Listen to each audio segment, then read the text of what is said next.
1963 में आयतुल्लाह खुमैनी को जिलावतन किया गया।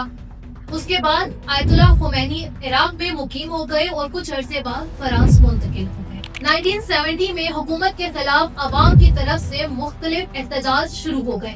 हुकूमत का तख्ता उलटने में न सिर्फ अवाम बल्कि दीगर जमातें भी शामिल थी। 1978 में अवाम सड़कों पर निकल आई और मुख्तलिफ एहतजाज करने लगी, यहाँ तक के जलाओ घिराव भी किया गया। इसके बाद 1979 में रजा शाह पहलवी ने अपने आप को बचाने के लिए मुल्क से फरार होने का रास्ता इख्तियार किया। हमने देखा कि शाह के मुल्क से फरार होते ही 14 साल की जिलावतनी के बाद आयतुल्लाह खुमैनी मुल्क में वापस तशरीफ लाते हैं और अवाम की एक बड़ी तादाद उनका वेलकम करती है।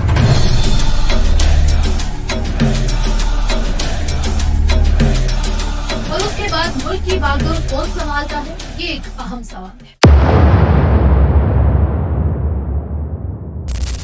ईरान में इस्लामी इनकलाब कैसे आया, जहां शाह के एक फैसले से हुकूमत की सिमत बदल सकती थी, जहां मगरबी ताकतों का असर बढ़ता जा रहा था।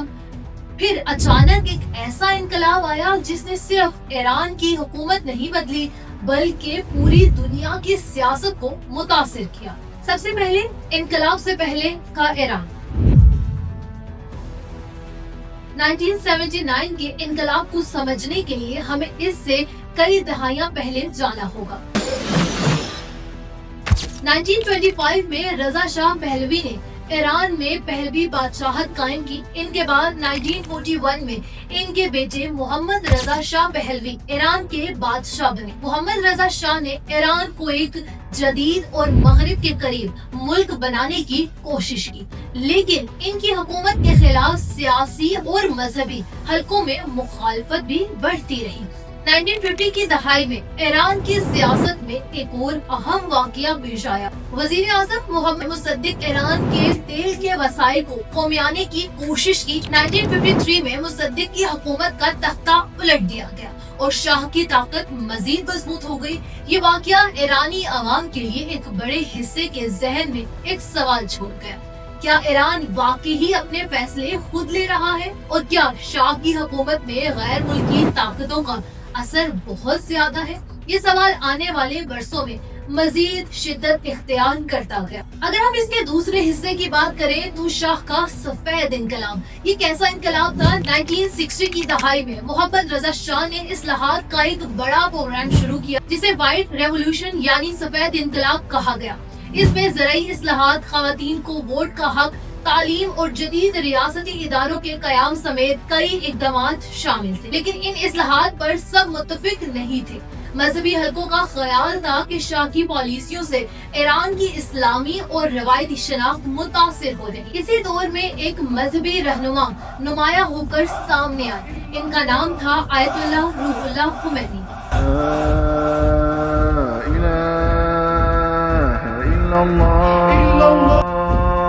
खुमैनी ने शाह की पॉलिसियों पर सख्त तनकीद शुरू की। 1963 में शाह के खिलाफ एहतजाज हुए और खुमैनी को गिरफ्तार कर लिया गया। बादअज़ां उन्हें ईरान से जिलावतन कर दिया गया, लेकिन जिलावतनी ने इनकी सियासी तहरीक को खत्म नहीं किया, बल्कि वक्त के साथ साथ इनका पैगाम ईरान के अंदर मजीद फैलता गया। इसका तीसरा हिस्सा ये है कि शाह के खिलाफ नाराजगी क्यों बढ़ती जा रही थी। यानी 1970 की दहाई में ईरान ने तेजी से इक्तिसादी तरक्की भी देखी, लेकिन इस तरक्की के साथ कई मसाइल भी सामने आए। तेल से हासिल होने वाली दौलत ने ईरान को खित्ते की एक बड़ी ताकत बना दिया था। शाह ने फौज को मजबूत किया, बड़े पैमाने पे जदीद असलहा खरीदा और ईरान को एक ताकतवर इलाकाई रियासत बनाने की कोशिश की। ईरानी खुफिया इदारा सवैक भी हुकूमत मुखालिफिन के खिलाफ कार्रवाइयों के हवाले से मशहूर था। जनवरी 1978 में एक अखबार में आयतुल्लाह खुमैनी के खिलाफ शाया होने वाले मजमून के बाद कुम में एहतजाज शुरू हुआ। एहतजाज में कई लोग मारे गए। ईरानी मजहबी रिवायत के मुताबिक 40वें दिन सोग मनाने की रिवायत मौजूद थी।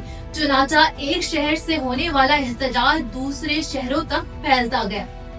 हर चंद हफ्तों के बाद नए एहतजाज होने लगे और हर एहतजाज के बाद हुकूमत मुखालिफ तहरीक मजीद मजबूत होती गई। 1978 में तबरेज, इस्फहान, तेहरान और दीगर शहरों में बड़े मुजाहिरे हुए। अगस्त 1978 में आबदान के सिनेमा रिक्स में आतिशज़दगी के वाक़ियात ने पूरे मुल्क को हिला के रख दिया। इस वाक़ये में सैकड़ों अफराद जाँ बहक हुए। इसके जिम्मेदारों के बारे में मुख्तलिफ दावे और तहकीकात सामने आए। इसी कहानी के अगर पांचवें हिस्से की तरफ रुख करें तो हड़तालें, एहतजाज और हुकूमत का मफलूज होना है। अब ये सिर्फ सड़कों के एहतजाज नहीं रहे थे, मुल्क के मुख्तलिफ शोबों में हड़तालें शुरू हो गई। तेल की सनत मुतासिर हुई, सरकारी इदारों और कारोबारी मराकज में भी हड़तालें हुई।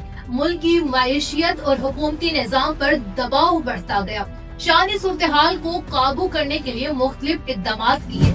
हुकूमतें तब्दील की गई, मार्शल लॉ नाफिज किया गया और इस्लाहात की बात भी की गई। लेकिन अब अवाम ने एक बड़े हिस्से का मुतालबा सिर्फ इस्लाहात नहीं था, वो शाह के खात्मे का मुतालबा कर रही थी। दूसरी तरफ आयतुल्लाह खुमैनी बैरून मुल्क से तहरीक की क़यादत कर रहे थे।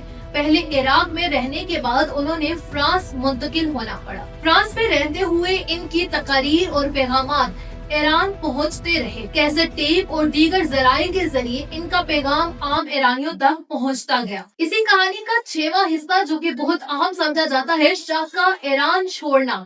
जनवरी 1979 तक ईरान में सूरत-ए-हाल इंतहाई संगीन हो चुकी थी।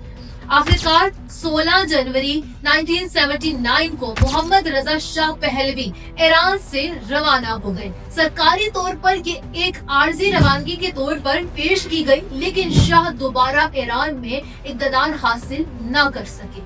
शाह के मुल्क छोड़ने के बाद ईरान में जश्न भी हुआ और सियासी गैर यकीनी भी बढ़ गई।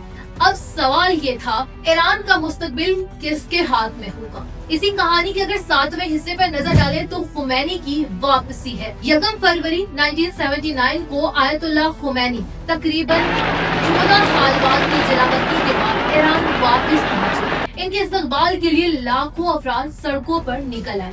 खुमैनी ने ईरान में एक नई सियासी पॉलिसी के कयाम की पेशकदमी शुरू की। आखिरकार 11 फरवरी 1979 को शाह की हुकूमत का अमली तौर पर खात्मा हो गया।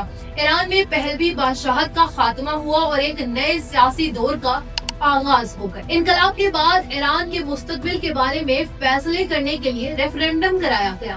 अप्रैल 1979 में ईरानी आवाम से पूछा गया कि क्या वो इस्लामी जमहूरिया चाहते हैं। सरकारी नताइज के मुताबिक भारी अक्सरियत ने इस्लामी जमहूरिया के हक में वोट दिया। इसके बाद नए आईनी और सियासी निजाम की तश्कील शुरू हुई। दिसंबर 1979 में नया आइन मंजूर हुआ और आयतुल्लाह खुमैनी ईरान के नए सियासी निजाम में सबसे अहम रहनुमा बन गए। 1979 का ईरानी इनकलाब सिर्फ एक बादशाह की इक़्तिदार के खात्मे का नाम नहीं था, ये एक तवील सियासी, मजहबी, मौशी और समाजी कशमकश का नतीजा था। एक तरफ शाह की जदीयत और मगरिब से कुर्बत की पॉलिसी थी और दूसरी तरफ मजहबी, सियासी और अवामी कुव्वतें थी जो एक मुख्तलिफ निजाम का मुतालबा कर रही थी।